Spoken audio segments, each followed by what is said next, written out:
Mõni sõna kindlustusest alustuseks, et Woody Allen, eks, tõenäoliselt kõik teavad Woody Allenit, tuntud režissöör, näitleja, on arvanud kindlustuse kohta midagi sellist, et mis saab veel hullem olla kui surm, eks, et õhtu kindlustus maakleriga või kindlustuse esindajaga, eks, ja ma hakkasin nagu mõtlema, miks siis, kus see nagu suhtumine tuleb, et miks selline tuntud ja tark inimene, et kus sellised hoiakud ja uurisin ja leidsin ka vastused oma arvates. 2011. aastal on USA-s tehtud üks uuring, selle kohaselt on kindlustus kõige raskemini mõistetav sektor finantsturul. Küsitletud klientide vastuste põhjal ja siis selle uuringus siis järeldati, on kindlustus, kuulake nüüd täpselt, 2 korda keerukam klientidele mõista kui pangandus ja 5 korda keerukam mõista kui toiduainete tööstus. Nii et nii keerulise paneeliga saab olema siin tegu. Aga mis selle kindlustuse siis veel ikkagi nendest teistest finantsteenustest erilisemaks või kuidas teda on võimalik eristada? Pariisi School of Economics professor Timon sakslane kindlustust eristab teistest finantsteenustest peamiselt 3 komponenti või momenti. Esiteks, kindlustatavad riskid ei ole kindlustatu kontrollitavad, need riskid ei ole süsteemsed, ja need sündivad kahjud reeglina on siis mittefinantsilised. Ei ole sõltuvus majandustsüklist. Teiseks, kindlustatud riskide maandamine toimub nende puulimisest, ehk siis, et üksikute ebaõnn tasandatakse ära paljude õnnega. Ja kolmandaks, hüvitatakse tegelikult toimunud sündmusest tekkinud kindlustatud kahju. Head kuulajad, see paneel siis meie Eesti turu kindlustuse probleeme lahkabki ja tutvustan paneliste. Jaanus Vihand, ütleksin Eesti ärikonglomeraadi koopjuht ja ainulaadne, selles mõttes minu paneel on ainuke, kus on esindatud ka tarbijad, kindlustusvõtjad, et Jaanus esindab täna kindlustusvõtjaid. Mart Jesse, liikluskindlustusfondi juht, kuigi lisaks sellele on ta ka veel Eesti kindlustusseltside liidu juht. Nii et tal on mitu ametit ja tema võib öelda siis laialt on kindlustusandjate esindaja siin paneelis. Siiri Tõniste, Rahandusministeeriumi kindlustuspoliitika osakonna juhataja, ütleme regulaatori esindaja. Ja viimane Igor Fedotov, Easy kindlustusmaakleri juht, aga ka Eesti kindlustusmaaklerite katusorganisatsiooni üks juhtiv tegelane, kindlustusmaaklerite esindaja. Ja mina, nagu ma ütlesin, moderaator siinses rollis. Hakka vaikselt siis sõitma siin, mis meil on ikka, et Jaanus, nagu ma ütlesin, sina oled suure konglomeraadi juht, eks ju, et kas sa oma seal ärisid kindlustad ka ja kuidas see protsess nagu üldse toimub? Jah, see suurus on muidugi suhteline, et kui me enne siin vaatasime pankade varade mahtust, siis meie mahud on muidugi üsna pisikesed ja siin Eestis on ka ettevõtted, kes mis tunduvalt suuremad on, kuigi jah, meie kindlustatavate varade maht praegu on suurusjärgus umbes 450 miljonit eurot. Ja me kasutame kindlustamiseks põhiliselt maaklerit. Ja kuidas see käib, siis on see, et aeg-ajalt me teeme nii-öelda iluduskonkursi, kus siis me vaatame, et kes meile kõige rohkem meeldib erinevatel põhjustel, nii tingimuste kui teenuste osas. Ja seejärel siis anname neile vajalik info, nemad otsivad meile välja pakkumised, muuseas tänane ajastus selles mõttes väga hea, et just homme meil uue ringi pakkumised saavad kokku, kõik homme me teeme valiku oma järgmise perioodi kindlustuse osas, nii et selles mõttes on jah hea ajastus teil oma sünnipäevaks. Miks sa maaklerit kasutad võib-olla paari sõnaga? Siin on erinevaid põhjuseid, et ühest küljest teeb maakler ära suur osa seda tööd, mida muidu ise peaks tegema.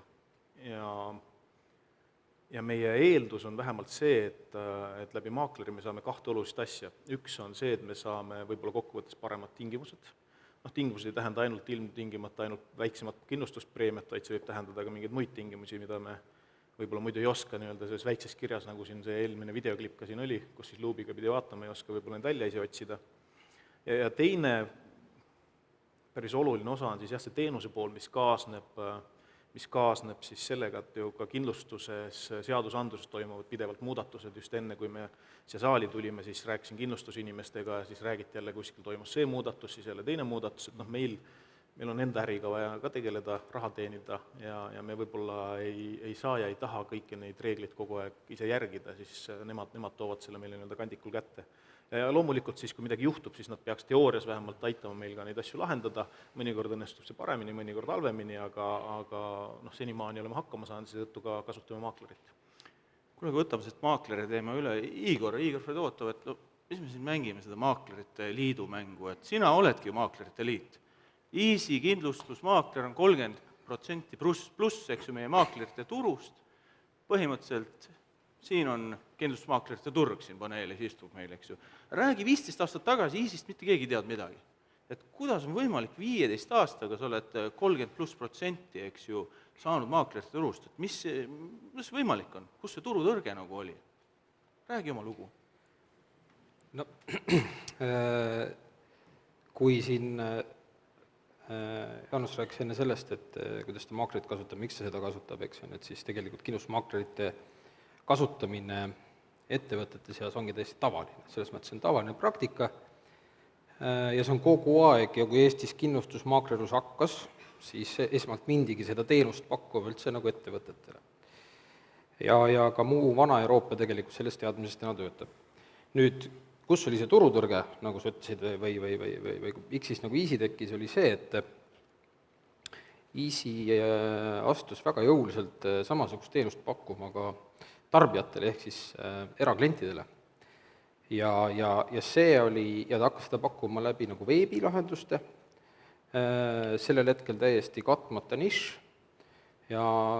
lühidalt öeldes sealt see alguse saigi. Et selles mõttes on Eesti täna unikaalne Põhjamaa,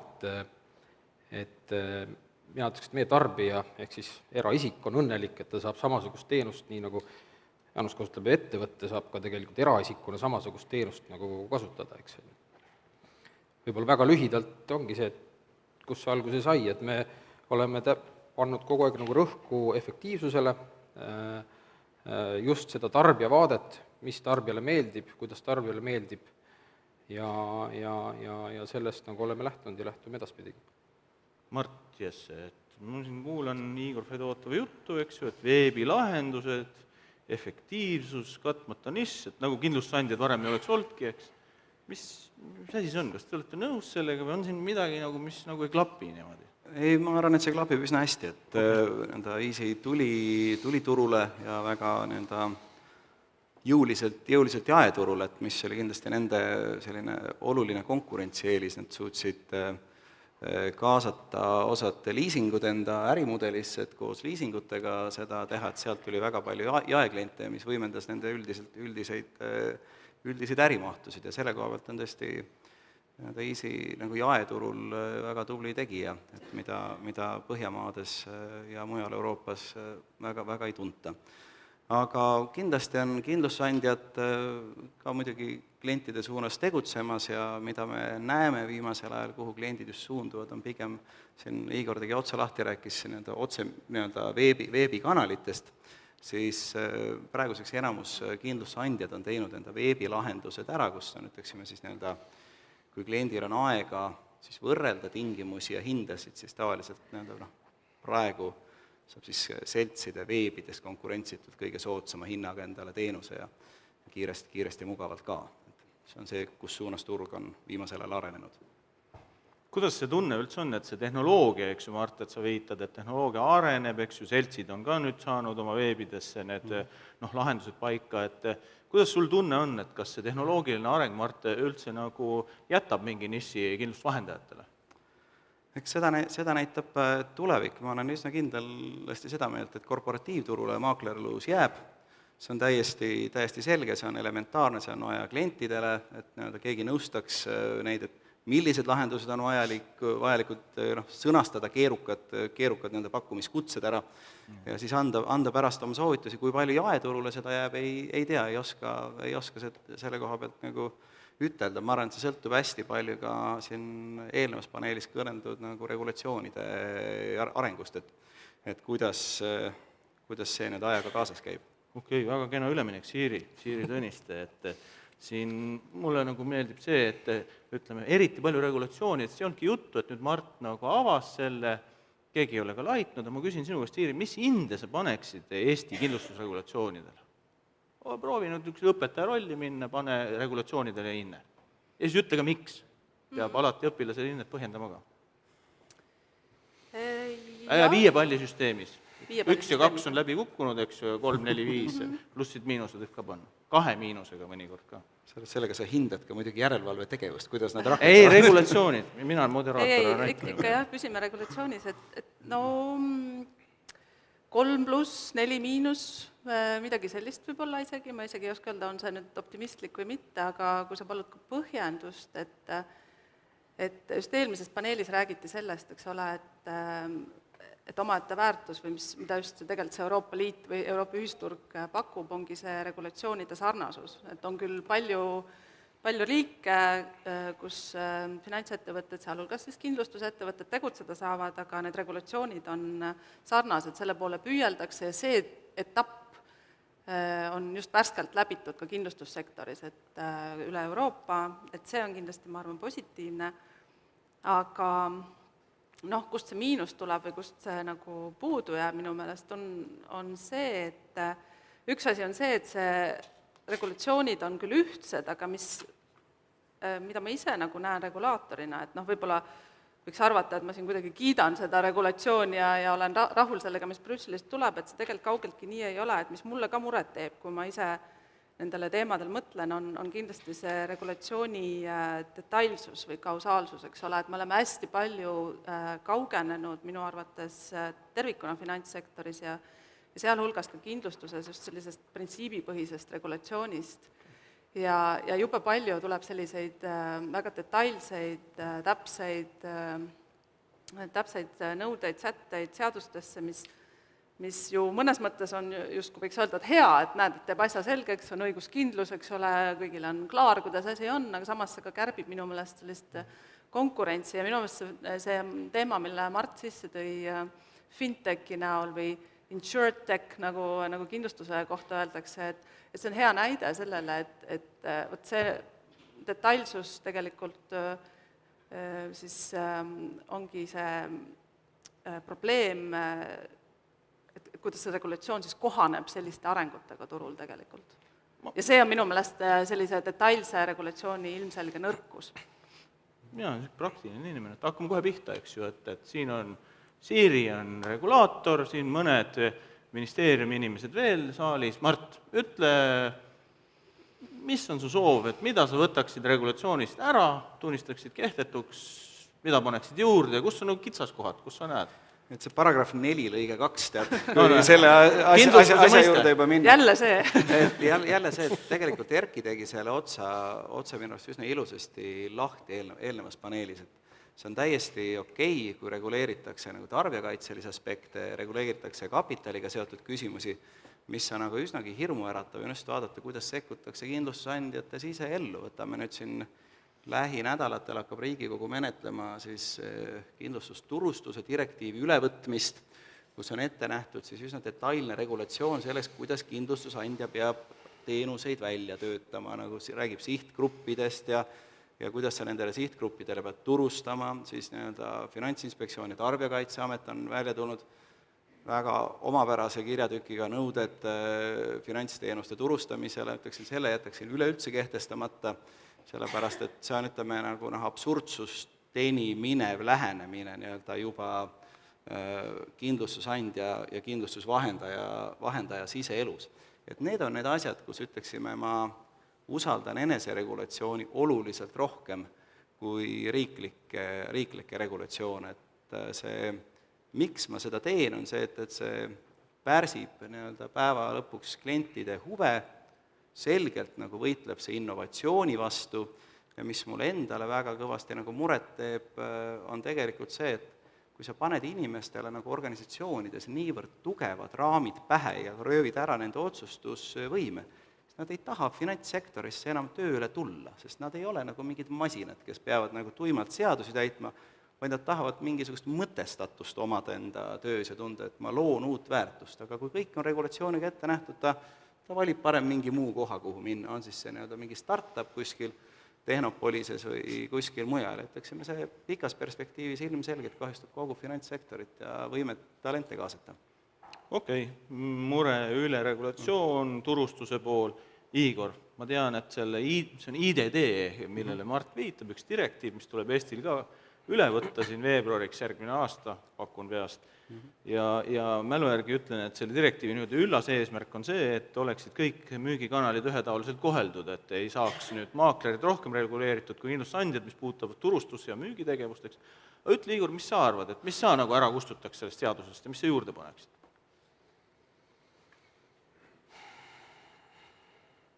Või on okei kõik, võib okei ka olla, ei pea olema midagi. Vot selle direktiiviga on niimoodi, et või ütleme, selle seadusega on niimoodi, et miks ta nüüd nagu on turustuse või turunduse direktiiviks nimetatud, on see, et anda sellele rohkem sellist nagu kliendipoolset vaadet, eks on, et kuidas siis kliendi suunal see tegevus peaks käima, eks on. Ja me ei tohi nagu seda selles mõttes ära unustada, et kuidas nagu päeva lõpuks, kuidagi ta jõuab nagu kliendini, et kui siin panganduse nii-öelda diskussioonis öeldi seda, et klient arvatavasti ei tunneta seda, eks on, ja siis meie puhul ma arvan, või meie sektoris, siin kindlustussektoris, ma arvan, klient hakkab reaalselt nagu tunnetama seda, et ta tunnetab seda läbi selle, et kui suureks läheb tema nii-öelda dokumendimaht, eks on ju, ma toon nagu näite selline, et kui sa saad nagu reisikindlustuse pakkumise, mis on 64 lehekülge, eks on ju, et siis hoiatusega, et palun ära välja prindi, eks on, et selles mõttes, et see on see selline, võib-olla selline nagu lihtne, kus siis maakleri koha pealt maakler peab kõik seda seletama kliendile, eks on, aga klient peab ise ka ennast, me soovime, et ta viiks ju kurssi, et kui ta midagi ostab, eks. Võib-olla nagu seda vaadet natukene võib-olla peaks nagu diskuteerima või vaatama või mõtlema, et kus see nii-öelda see mõistlikkuse printsiip läheb, eks on, aga mul iseenesest nagu otseselt nüüd nagu suures plaanis sellele seadusele midagi nagu ette heita ei ole, et kui see regulatsioon, kui see nii-öelda ühetaoline kohtlemine on nagu seaduses järelevalvega nii-öelda järelevalvatud, turg töötab vastavalt seadusele, eks, see on eraldi teema, eks, et seaduse loomine on üks asi, teine asi on see, et ehk siis liikluseeskiri, tore asi on tehtud, aga keegi peab ikkagi jälgima, kas see on kaamera või inimene, et kas siis kiirust ületatakse, kas punase tule alt sõidetakse, mis iganes, eks. Et need on täiesti erinevad asjad, ja ma ei oska öelda, et jah, meie ütleme, kui võtta maaklite poole pealt, siis mõned väiksed nüansid on, aga need ei ole sellised, kuidas ma ütlen, äritapvad nüansid, eks, et nad pigem on võib-olla sellised, sunnivad nagu rohkem mõtlema veel ja ümber vaatama, aga pigem on see, et kliendivaade, kuidas see kliendivaade on, kuidas kliendile päeva lõpuks kõik nagu välja paistab, eks, et me võime ju tahta äri teha ja eks ikka erinevad nii-öelda või seaduse tegemisel ikka erinevad nii-öelda mõjutused on ka äri poole pealt, et kuidas ikkagi oleks hea seda äri teha, eks meie raam tuleb Euroopa Liidust ette, eks, aga just see inimese vaade, eks, et kuidas see inimese vaade on. Jaanus Vihand, on siin, eks ju, nagu öeldi enne, et subjektid, eks, et nagu näete, väga selgeid vastuseid ei tule, et kõik on nii, koormuse koht ja selleks. Sina ei ole kindlustusjärelevalve subjekt, et sina oled klient ja saad teada ausalt kõik ära rääkides kliendi vaatest, oled sa rahul selle Eesti kindlustus nagu turu struktuuriga või kuidas sulle nagu tundub? Ma arvan, et tegelikult ei ole vist eraisikut, kes kas panga või kindlustusega kokku puutudes poleks arvanud, et mille pagana jaoks nii palju seda paberimajandust vaja on. Ja ma saan aru, et enamuses on eesmärk alati õilis, et kaitsta tarbijat ja kõik muu selline. Aga siin on jah see peen joon, millest ei tohi nagu üle astuda, et ma olen siin erinevatel kaubanduskonverentsidel esinedes näidanud selliseid pilte, kus on siis pandud pandud kaupluses näiteks kassitoidu, nimelt siis kassile pakutava piima juurde silt, et infoks, et see ei pärine kassidelt see piim, ja pähklikausi juurde silt, et see võib sisaldada pähkleid, et me ei tohiks nagu õpetada kliente ise sellise õpitud abitust neile süvendada. Et päris lõpuni tõenäoliselt kõiki inimesi nagu nii või ettevõtteid ei saa ära kaitsta, sest kes ütles, Einstein vist ütles kunagi, et lollid on selleks liiga leidlikud, et kõiki asju neil nagu ära peita nende eest või ära kaitsta neid. Et siin ei tohi nagu üle minna ja mulle muidugi on, eelmise paneeliga oli samamoodi, et nüüd ma ka eelmise paneeliga olen natuke seotud nüüd mõnda aega olnud ja näinud lähemalt neid pangandusregulatsioone. Aga ka kaubanduses on see samamoodi, et kogu kuidagi Euroopas on nagu niisugune suur tung asju nüüd reguleerida, keelata, seinu ehitada ja kõike muud sellist teha. Mulle see ei meeldi, mina olen vabaturu pooldaja ja ma usun, et kui regulatsioone oleks natuke vähem ja pigem jälgitakski seda, et kõik käituks ühtemoodi, ühtede liikluseeskirjade järgi, mina kliendina saaksin kiiremaid, paremaid, odavamaid lahendusi. Okei. Kilvar, kui tohib, just ma tahtsin ka väga hea, et sa ise sõna võtad. Jaa, ma lihtsalt, siit oli nagu hea jätkata täpselt sellest mõttest, et mind tegelikult ennast ka teeb murelikuks see tohutu selline riigi ettehool klientide ja üldse tervikuna inimeste ja see tegelikult see on tõsi, et see ei ole isegi finantssektori keskne küsimus, vaid see läheb nendest piiridest kindlasti veel edasi ja mida see tekitab tegelikult, mida ma olen ka märganud, et see situatsioon, kus ma siin praegu istun niiviisi kahe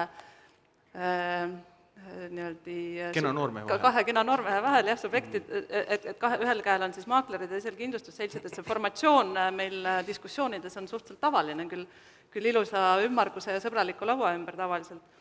Aga miks ma seda just ütlen, ongi tegelikult see, et see tekitab minu meelest see tohutu regulatiivsus ja see kuidagi see lootus riigi kui selle hoolitseja ja kõikidejad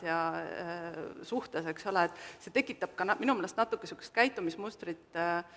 subjektide poole pealt ka, et tullaksegi paluma selliseid väga, väga täpseid sätteid, mis tegelikult võivad ühel või teisel juhul aidata ka mingit konkurentsi edu anda, eks ole, et konkurentsis mingit eelist anda. Et seda ma olen ka kogenud ja need on regulaatori jaoks küllalt nagu keerulised vaidlused vahel, tunnistan ausalt. Aga intuitiivselt mulle kui kodanikule ütleme, et kui ma korra astun nagu regulaatori sussidest välja, ei ole ka see nagu väga sümpaatne. Aga Siiri, mis sa arvad, et nagu reeglid jah, et turuosalised vaatavad teda nagu kuluna, eks, ja tõenäoliselt nad osa kulu annavad tarbijatele edasi, aga kui nagu reeglid ei oleks, et mis see tähendab või ma siin olen kuulanud seda eelmist paneeli ka ja praegu ka sama teema, et üle palju on need reeglid ja kui küsida, aga kui reeglid ei ole, siis kõik ütlevad, ei, reeglid peavad olema, eks ju. Ja siis tekib alati küsimus, aga kus siis või mis see on? Jaa, ega ma sulle väga teistmoodi vist vastata ei saa, et ilmselt see õige sõna või mida me otsime, ongi ilmselt tasakaalupunkt, eks ole, ja ma olen hästi nõus eelmiste panelistidega, et see pendel on läinud ilmselt natuke liiga kaugele, regulatiivne pendel ja kui ma mõtlen tegelikult sellele, lugesin just hommikul Euroopa Komisjoni jaefinantsteenuste action plan'i. Hommikukohvi kõrvale? Hommikukohvi kõrvale on selline hea lühike lugemine iseenesest, aga et kui sealt on ilusasti kirjutatud viide, et seal on väga toredasti siis välja toodud erinevad jaefinantsteenustes olevad mured, mida see komisjon soovib lahendama hakata ja seal on ka loomulikult populaarne teema fintech ja kui ma loen sealt nagu seda mõtet, et Euroopa Komisjon on siis kokku kutsunud fintechi task force'i, kes alustab analüüsimist, et mida on vaja reguleerida, siis natuke kõhe hakkab, et ei ole nagu kindel, et mis sealt nüüd ikkagi tuleb, eks ole, et kuhu suunas nagu nüüd see pendel liikuma hakkab, et fintech, mis tegelikult vajab just õhku ja sellist vabadust, eks ole. Mart on väga kärsitu fintechi osas, Mart. Et mul on endal kartus, et see pendel on alles õiget hoogu sisse saamas. Ja et ma olin hiljuti Brüsselis ühel kõrgetasemelisel õhtusöögil, kus siin Euroopa kindlustusjärelevalve oli Euroopa Komisjoni, Euroopa Parlamendi esindajad ja need härrad õhinal nagu rääkisid sellest, et mida kõike nendel plaanis on. selle reguleeriks ära, selle reguleeriks ära, selle reguleeriks ära ja seal tuli ka nii-öelda jutuks Brexit, mis muutis natukene kurvaks selle asja juures, et ja siis siin Euroopa uhked regulaatorid ütlesid, ongi umbes hea, et saame nendest lahti, et vaat nüüd jäävad meist eemale ja me veel alles näitama, kuidas see asi siin nii-öelda käima hakkab, et tõesti ilmselgelt suutmata aru saada, et Brexit oli tegelikult sellise ülereguleerituse nii-öelda üks nii-öelda kaudne tulemus ja see oli üsnagi nagu hirmuäratav ja olukorras, kus tegelikult britid on väga-väga ratsionaalsed olnud, nii-öelda nii fintechi kui nagu paljude regulatsioonide osas, siis kui nemad nagu sellest klubist lahkuvad, siis mul on küll väike hirm, et siin nagu prantslaste ja nagu itaallastega koos me suudame nagu mingisugust õhku sektoritele juurde anda, sest filosoofiliselt nemad on pigem kaldumas sinnapoole, et iga probleemi lahendus on uus regulatsioon ja kui sellest regulatsioonist tekib 2 suurt probleemi, siis teeme jälle nagu uued regulatsioonid, et saamata aru, et regulatsioon ongi ühel hetkel probleem. Igor veel ja siis võtaks küsimuse, Igor. Ja ma tahtsin ütelda, et kindlustussektor kui finantssektori üks osa, et väga innovatiivne pool, et regulatsioon käib alati selle järel, selles mõttes, et see areneb oma soodu ees juba ja siis tuleb nagu regulatsioon järgi, eks ja tihtilugu me reguleerime neid asju, mis juba turul töötavad ja mis hakkasid tööle, eks et meie Euroopas tuleb meile IDD raamistik, eks et aga meie nagu tublidena reguleerime rohkem ja vaatame rohkem, mõtleme rohkem, eks et selles mõttes see regulatsioon täna Eestis kindlasti, ma arvan, hakkab siin vähemalt kindlustusmaakleri turus kindlasti mingisugust korrektuure looma lõpptulemusena, sellepärast et arvestades seda, et enamik kindlustusmaakleid Eestis on ikkagi väiksemad ettevõtted, siis neile lihtsalt hakkab üle jõu käima see nii-öelda regulatiivsuse jälgimine, eks ja midagi pole teha, et nad lihtsalt ei kannata seda kulu nagu välja, eks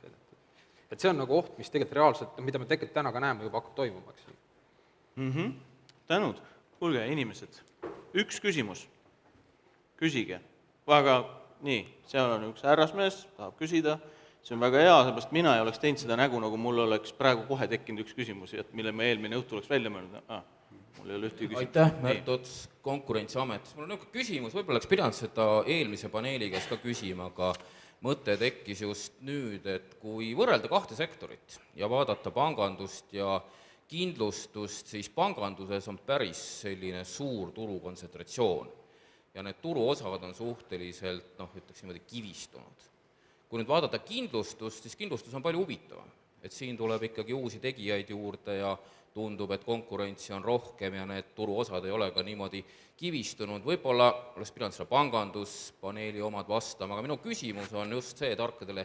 inimestele, miks see nii on, et kas siis kindlustuses on vähem nõudeid või mis on see põhjus, et selles sektoris me näeme rohkem konkurentsi ja pangandus on nagu väga-väga, ütleme, paigas juba turuosade suhtes, aitäh! Nii, kes tahab alustada? Demokraatia. Nii, Igor, palun. Kõigepealt ütlen pool naljaga komplimendi korras, või võtan vastu komplimendi, ütlen aitäh kindlustusmaaklite nimel, sest et me arvame seda, et see kindlustusmaaklerlus iseenesest ongi tegelikult selle nii-öelda konkurentsiks võib-olla soodsa pinnase loonud, et tänu kindlustusmaaklitele on uutel tulijatel lihtne nagu turule siseneda, uued või kindlustusandjad on tegelikult kõik väga lihtsasti tarbijatele ja klientidele nagu kättesaadavad läbi kindlustusmaakleri paneeli, eks ja just nagu Jaanus Vihand ka enne ütles, et ootus on see, et kindlustusmaakler vaatab ka parimaid tingimusi, kaupleb neid paremaid tingimusi, ehk siis kindlustusmaakler tehes seda tööd tegelikult, mina nimetan seda, et hoiab kindlustusandjaid vormis, et see teenus oleks parim, mida nagu lõpuks nagu kliendile nagu tuuakse, eks. Nii. Jah, pilt on tegelikult ju erinev, olenevalt sellest, kas sa vaatad elukindlustusturgu või kahjukindlustusturgu, et elukindlustuse poole peal see pilt konkurentsi mõttes nii roosiline ei ole, aga ma olen nõus vist Igoriga, et üks asi võib olla tõesti see, et need sisenemisbarjäärid on natuke võib-olla madalamad kui pangandussektoris, et see võib olla üks teema ja kui seda kahjukindlustuse kibedat konkurentsiseisu seal vaadata, tõesti põnev turg iseenesest, et ma ei tea, Mart oskab kindlasti nagu kinnitada või ümber lükata, aga võib-olla üks roll on ka sellisel fenomenil, mida muus finantssektoris ei kohta, eriti on nii-öelda see kohustuslike kindlustuste roll või seesama, et meil on nii-öelda sellised kindlustuses selline mõned hügieenitooted nii-öelda või niisugused baastooted, mille peale on ka väiksematel ettevõtetel hea oma institutsiooni või oma äri üles ehitada, midagi sellist võib-olla. Et ma arvan, et see on nagu tulevastele ajaloolastele pigem selline küsimus, et nemad jõuavad järeldustele, miks see olukord sedasi on, et ma arvan, et teenused on väga-väga erinevad, mida pangad ja kindlustusandjad pakuvad, võtame, et pangateenused reeglina justkui ei maksaks mitte midagi, sa teed nagu neid üksikuid teenuseid ja maksad oma 30 või 50 senti selle tehingu pealt ära ja ei hakkagi nagu võrdlema, et kus sa väga palju soodsamalt saad, kui sa kindlustuslepingu sõlmid, siis sa ikkagi kui sa paarsada eurot välja pead käima, siis sa vaatad turul natukene rohkem ringi ja tänu sellele klient on natukene aktiivsem ja see kutsub juurde ka nagu teisi turuosalisi. Siin on ilmselt üks panku on vähe ja nagu ma näen, et siin on neid veel vähem, esirida jooksis pankuritest tühjaks, nemad oleks kõige paremini osanud sellele küsimusele vastata, ilmselt siin on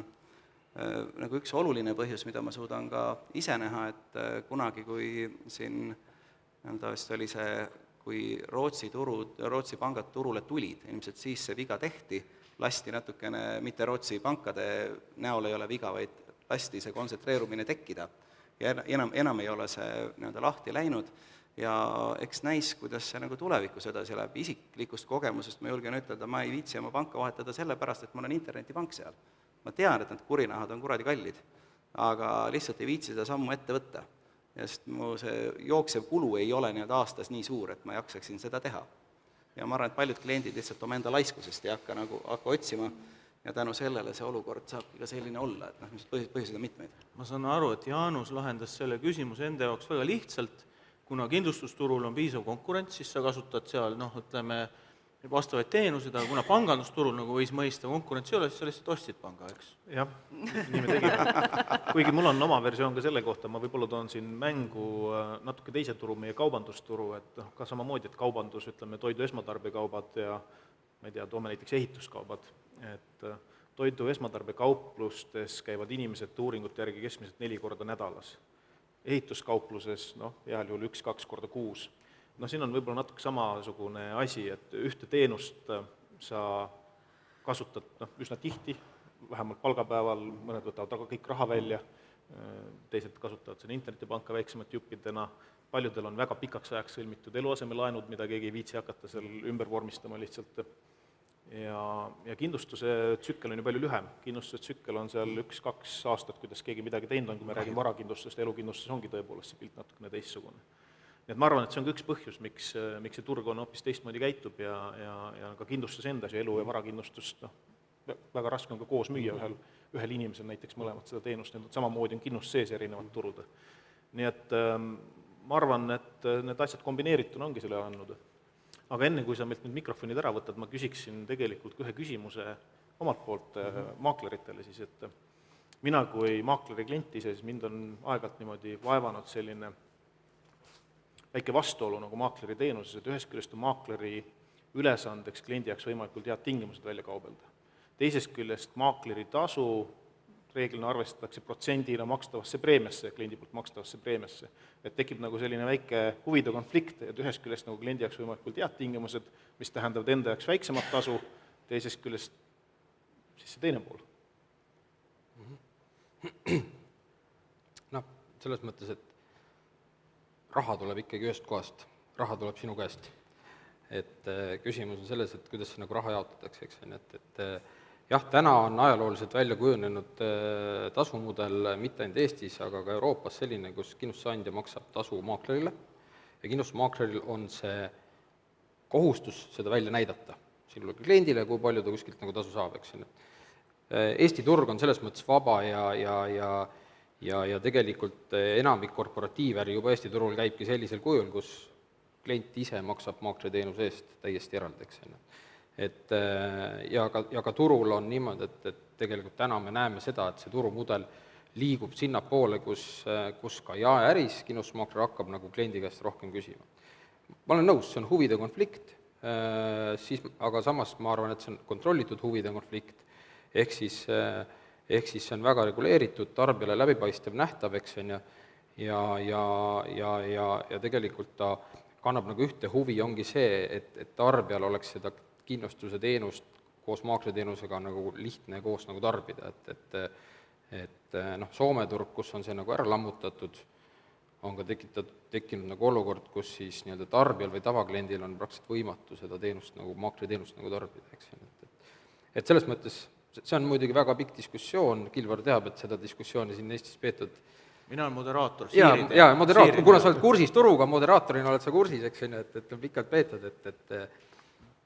aga jah, selline see seletus on. Ma annaks ikka Mardile ka sõna, et seal on kindlustusandjad ka selles valemis sees, et tuleb tasakaalustada seda kõike. Et jah, praktika selline on ja mida Igor rääkis, eks üha enam korporatiivkliendid on hakanud nii-öelda selles suunas liikuma ja eks see, et mis see probleemi tuum on tegelikult, et siin kogu publik ei pruugi teada, et siin, et kuna olukorras, kus kindlustusmaakler peab esindama klienti, saab ta tasu hoopis tehingu vastaspoolelt, et kindlustusandjalt. Ja sellega kaasneb märkimisväärne huvide konflikt, sellepärast et praktikas võivad vahendustasud ka lausa kordades erineda, et üks selts maksab 5%, teine maksab 15% ja siis võib-olla nii-öelda maakler ei pruugi eelistada mitte kliendi huve, vaid võib pruukida eelistada hoopis iseenda huve kliendile soovituse tegemisel ja see teema on nii-öelda aastaid üleval olnud, et kas võtta üle Skandinaavia mudel, et kindlustusandja ei või tasu maksta maaklerile, et lepib klient ise selle nagu tasu kokku ja kogu lugu ongi huvide konflikt välistatud, hetkel seda veel ei ole, et see on küll sügavalt minu isiklik seisukoht, aga ma jah ütlen, et see, kuna turg sinna suunas liigub, siis küsimus ei ole ilmselt nii-öelda, et ma ei tea, mitte kas see nii-öelda olukord, kus enam seda huvide konflikti ei ole, tekib, et küsimus on, millal see turul nii-öelda maad võtab. Tänud, ma ei tea, ma võtaks omalt poolt lühidalt kokku, et vaadake, kui regulatsiooni ei oleks, siis ei saaks ka üldse huvide konfliktidest rääkida, on ju, sest seepärast siis seda ei eksisteeriks. Aga järelikult ikkagi mingi regulatsioon mingites põhimõtetes on vajalik ja ilma selleta kuidagi hakkama ei saa. Tundub siin ka oli selline üldine nagu trend, et natuke see regulatsioon pitsitab, hinne siiski 3-4, tundub, et maaklerid ja kindlustusandjad saavad ikkagi sõbralikult hakkama, kindlustusvõtjad ka on rahul üldiselt selle olukorraga turul ja ma arvan, et siit on hea edasi minna kohvipausile, mis kestab kuni 16:15. Teeme aplausi panelistidele.